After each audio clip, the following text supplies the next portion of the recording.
Okey, ni saya nak share sikit macam mana provision di store di atas FPSO.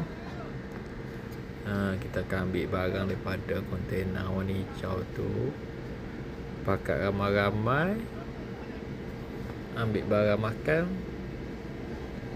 dan masukkan dalam kapal. Kita akan masukkan dalam store, ya. Ni masa angkat ni masa bulan puasa, semuanya keletihan.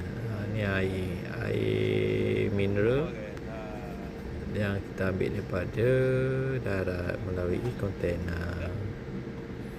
Ni dalam store, dry store lah. Dalam store ni kita simpan macam-macam, ada beras, ada Milo.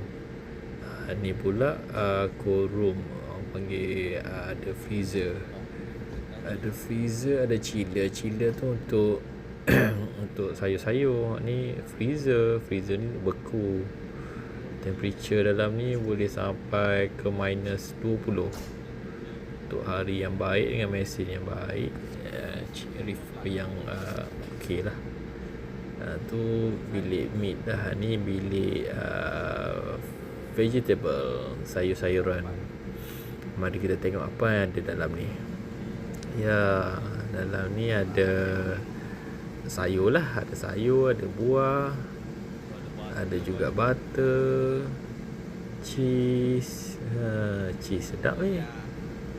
Ada cheese. Ni pun ada marinade udang. Roti canai pun ada juga. Wah.